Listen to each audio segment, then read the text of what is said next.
Sometimes you discover you're capable of living a completely different life than the one everyone thinks you have. I'm Christina, I'm 29, and for the past 18 months, I've been the wife of Kurt and the girlfriend of Michael. Neither of them had any clue about the other until 3 days ago. Anyway, make sure to hit that like button if you enjoy hearing about my drama, and don't forget to subscribe if you're new here. Look, I know how this sounds, but you have to understand my situation. Kurt and I have been married for 6 years, and we have a 4-year-old daughter, Sophia. But Kurt, he's this methodical, analytical guy who treats our marriage like a business partnership. Everything has to be scheduled, planned, discussed to death. He's the type who color codes his calendar and expects me to report my whereabouts like I'm some employee checking in with management. The man literally has spreadsheets for our household expenses and asks me to justify every purchase over $50. I met Michael at this little coffee shop downtown 18 months ago. He was reading this book I'd been wanting to read, and we just started talking. Here's the thing. With Michael, I felt like myself again. Not Kurt's wife, not Sophia's mom, just Christina. He was spontaneous, fun, actually listened when I talked, instead of half listening while mentally organizing his to-do list. Setting up my double life was easier than you'd think. Kurt works in tech consulting, always buried in some project or client presentation. I told him I landed this freelance marketing gig that required me to travel for client meetings. Kurt, being Kurt, wanted all the details. Fake company names, fake project timelines, fake conference schedules. I became an expert at creating believable lies. I'd spend hours crafting fake itineraries, researching real hotels and conference centers, even creating fake email accounts for my supposed clients. With Michael, I told him I had this weird roommate situation. Said my roommate was super particular about guests and preferred I didn't bring people over. My apartment was nicer anyway, so Michael never questioned it. I'd spend Tuesday and Thursday nights with him, plus most weekends when I told Kurt I was at overnight work retreats or client dinners. The credit card situation was brilliant, if I do say so myself. Kurt and I had this joint account for household expenses, but he also gave me access to what he called my business expense card for my fake freelance work.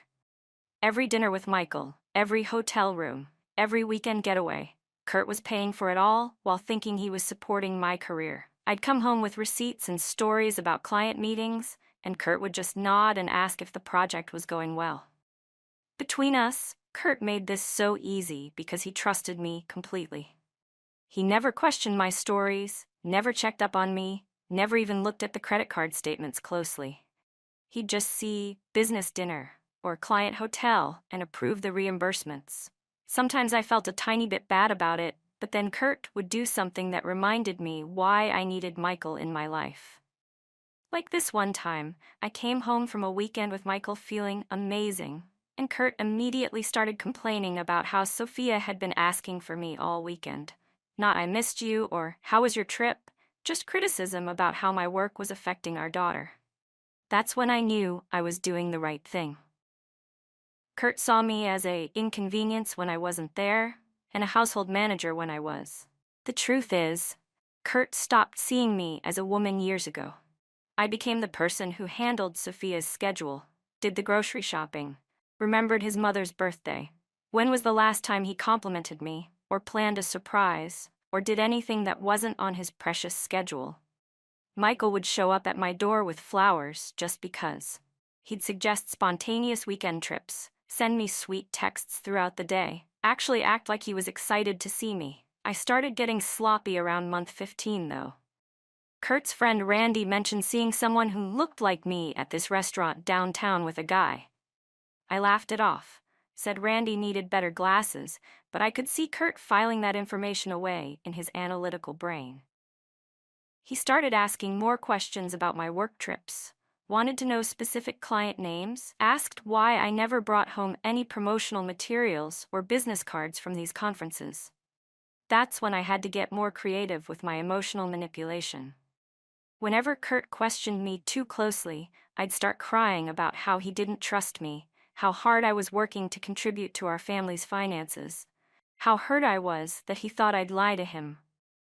Kurt being the guilt-ridden pushover he is, would immediately backtrack and apologize for doubting me. I'd milk it for days, acting wounded and distant until he'd practically beg me to forgive him. I mean, what did he expect? He created this situation by being such a controlling, emotionally absent husband. If he'd paid attention to me, if he'd made me feel desired and appreciated, I never would have needed Michael. But Kurt was so wrapped up in his work and his schedules and his logical approach to everything that he forgot he had a wife with actual needs. The irony is that Kurt thought he was being the perfect husband by giving me space for my career and not questioning my independence. He'd actually bragged to his friends about how supportive he was of my work travel, how modern and trusting our marriage was. Meanwhile, I was falling in love with someone else on his dime. Michael and I had this amazing routine. Tuesday nights, we'd try new restaurants. Thursday nights were usually more intimate, cooking together, watching movies, talking about everything. Weekends were for adventures. Wine country, the coast, little bed and breakfasts in charming towns. I documented everything carefully on social media, but I was strategic about it. I'd post pictures of the food, the scenery, the hotel lobbies, but never Michael. My captions were always things like treating myself, or self-care weekend, or exploring new places. Kurt would see these posts and think I was just making the best of my work travel.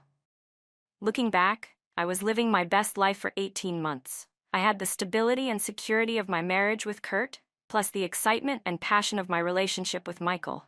Kurt handled all the boring stuff, bills, home maintenance, most of Sophia's daily care, while Michael gave me adventure and romance. It was the perfect arrangement. The only tricky part was managing Sophia. She'd ask where Mommy was going when I'd pack my overnight bag, and I'd tell her Mommy had to work. Kurt would handle bedtime and breakfast, and I'd come home with little gifts for her. Hotel soaps, conference swag I'd buy online, postcards from places I'd never been. She seemed happy enough, and Kurt never complained about doing extra parenting duties. If anything, he seemed to enjoy having one-on-one time with her. But then, Kurt started getting weird about money. He'd always been the financial manager in our relationship, but suddenly he was asking detailed questions about my business expenses. He wanted to see invoices, wanted to understand my payment schedule, started talking about tax implications. I managed to deflect most of it by getting emotional, crying about how stressful my work was, how I didn't need the added pressure of him micromanaging my finances. The closest call came about 2 months before everything fell apart. Kurt mentioned that our joint credit card statement showed a charge at this fancy restaurant on a night when I was supposedly at a conference in another city. I panicked for a second, but then I told him the conference got moved last minute, and I ended up having dinner with a local client instead. Kurt accepted this explanation, but I could see him mentally noting the inconsistency. That's when I knew I needed to be more careful. I started using cash more often, created more elaborate cover stories, even had my sister Mariah send me fake work emails that I could show Kurt if necessary. Mariah thought it was all hilarious. She'd always said Kurt was too uptight for me anyway. The truth is, I was getting tired of the constant juggling. Some days I fantasized about just picking one life or the other. But I couldn't give up the security Kurt provided. The house, the financial stability, the shared responsibility for Sophia. And I couldn't give up the passion and excitement Michael brought to my life. So I kept spinning plates, getting better and better at managing both relationships. I thought I was untouchable. I had perfected the art of being exactly what each man needed me to be. With Kurt, I was the responsible wife and mother, the dedicated professional building her career. With Michael, I was the free spirit, the woman who deserved romance and adventure. Neither version was fake. They were both parts of who I really was. But then came that Tuesday evening, 3 days ago. I was at Michael's apartment, curled up on his couch while he made dinner. My phone was on the coffee table and it started ringing. I glanced over and saw the caller ID, husband. I've never moved so fast in my life. I lunged for the phone, but Michael was closer. He picked it up, probably thinking he was being helpful, and answered with a casual, "Hello." I watched Michael's face change as Kurt's voice came through the speaker. "Hey babe, when are you coming home? Sophia's asking about you." The silence that followed felt like it lasted forever. Michael looked at the phone, then at me, then back at the phone. "Who is this?" he asked, his voice completely different now. "Noah, Sophia's boyfriend," Kurt said, and I could hear the confusion in his voice. "Who are you? Where's Christina?" "I'm Michael," Michael said slowly. "Christina's boyfriend. Who's Sophia?" "Her daughter," Kurt said, and his voice was getting harder now. "I'm Kurt, her husband. Where's my wife?" That's when the bathroom door opened, and I walked out to see Michael holding my phone, staring at me like he'd never seen me before. The look on his face, I knew everything was over. "Christina," Michael said, and his voice was so quiet I barely heard him. "You're married." Kurt was still on the phone. "Michael, you should come get your wife. I'll text you my address." I tried to grab the phone from Michael, but he held it away from me. "Kurt, I can explain," I started, but he'd already hung up. Michael set the phone down on the coffee table and took a step back from me. "You have a daughter," he said. "You're married. You have a whole family." "It's not what you think," I said, which was stupid, because it was exactly what he thought. Kurt and I were basically roommates. We haven't been happy for years. I was going to tell you, I just needed time to figure out how to leave him properly. 18 months wasn't enough time? Michael asked, and there was this edge to his voice I'd never heard before. "I was scared," I said, and I was crying now. "Scared of losing you, scared of hurting Sophia, scared of starting over, but my feelings for you are real. What we have is real." "We don't have anything real," Michael said. "It's all been lies." I tried to explain, tried to make him understand that I really did love him, that my marriage with Kurt was over, in everything but name, that I was planning to file for divorce. But Michael wasn't listening anymore. He was gathering my things, my overnight bag, my toothbrush from his bathroom, the spare clothes I kept in his closet. "You need to leave?" he said, "before your husband gets here. Michael, please. Leave, Christina." So I left. I sat in my car outside his building for 20 minutes, trying to figure out what to do next. I couldn't go home, Kurt would be there, and I wasn't ready for that conversation. I couldn't go back to Michael's. I ended up driving to a Starbucks and sitting in the parking lot, trying to process what had just happened. My phone started buzzing with texts from Kurt. "Where are you? We need to talk. Come home now." I ignored them all. Then Michael started texting, "Don't contact me again, we're done." That one hit harder than I expected. When I finally got home around midnight, Kurt was waiting in the living room. He looked exhausted and furious at the same time. "How long?" he asked. "Kurt, let me explain." "How long, Christina?" 18 months, I whispered. He nodded like he'd expected that answer. "I talked to Michael." "Nice guy." Nope, he had no idea about me or Sophia. "Kurt, please, just listen to me. Our marriage has been over for years. We're like strangers living in the same house. I was going to tell you, I just needed to figure out the right way." "With my money," Kurt said. "You've been using our joint account to pay for your dates with him." My stomach dropped. I'd been so careful about covering my tracks with the fake business expenses, but of course Kurt would have figured it out once he started looking. "The business trips, the client dinners, the conference hotels," Kurt continued. "All fake. You've been spending my money on your affair for 18 months. I wanted to deny it, but what was the point? "I can pay you back," I said. "With what money, Christina? You don't actually have a freelance job, remember?" That's when it really hit me. I'd been so focused on managing both relationships that I hadn't thought about what would happen when it all came crashing down. I had no income, no savings of my own, no plan for what came next. "You need to leave," Kurt said, "tonight." "Where am I supposed to go? What about Sophia?" "You can stay with Mariah, and Sophia stays here with me. You can't keep me from my daughter. I'm not keeping you from her. But I'm not letting her watch her mother pack up and abandon her family either. You can see her when you've figured out what you want to say to a 4-year-old about why mommy was lying to daddy." I wanted to fight him on this, but I was too exhausted and too caught off guard. I packed a bag and drove to Mariah's apartment. She was waiting up for me. Apparently Kurt had called her and explained the situation. "Girl, what were you thinking?"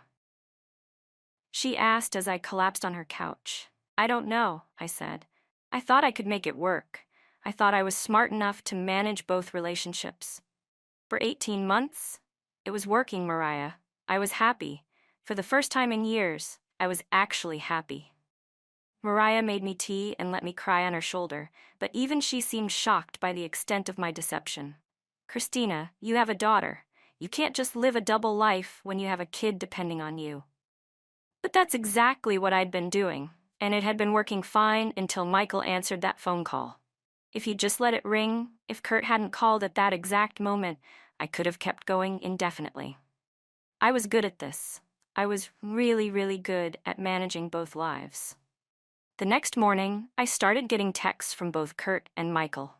Kurt was all business, talking about lawyers and custody arrangements and dividing assets. Michael was angrier. He'd found my Facebook page and seen all the family photos, the wedding pictures, the posts about Sophia. He realized I hadn't just hidden my marriage from him. I'd hidden him from my entire life. I tried calling both of them, but neither would answer. So I started texting, long messages explaining my side of things. I told Kurt that our marriage had been dead for years, that we were just going through the motions for Sophia's sake. I told Michael that I'd been planning to leave Kurt, that I just needed time to do it right. Neither of them was buying it. Then, Kurt did something I never expected. He reached out to Michael. They met for coffee to compare notes about my lies. Can you believe that? My husband and my boyfriend, bonding over how terrible I am. They spent hours going through everything, matching up my fake work trips with our real dates, figuring out exactly how much money I'd spent on my affair. It was worse than I thought. Over the past 18 months, I'd charged almost $8,000 to our joint account for my relationship with Michael. Dinners, hotels, weekend trips, gifts. Kurt had been paying for everything while thinking it was legitimate business expenses. When I found out they'd met, I was furious. How dare they conspire against me? How dare they sit there and dissect my life like I was some kind of specimen? I called Kurt screaming about betrayal and violation of privacy, but he just calmly told me that he and Michael were both victims of my deception, and they had every right to compare notes. That's when I knew this wasn't going to blow over. Kurt wasn't going to forgive me and take me back. Michael wasn't going to understand my position and give me another chance. They were both done with me, and they were working together to make sure I faced consequences for what I'd done. The divorce papers came 2 weeks later. Kurt was asking for primary custody of Sophia, the house, and reimbursement for the money I'd stolen. His lawyer had documented everything: the fake business expenses, the lies about my work, the 18 months of adultery. They had phone records showing I'd been texting both men simultaneously, coordinating my lies in real time. I hired my own lawyer, but she wasn't optimistic. Adultery is one thing, she said, but financial fraud and child abandonment are harder to defend. I never abandoned Sophia, I protested. You were absent from home 2 to 3 nights a week for 18 months to maintain an extramarital relationship. That's going to be hard to spin positively.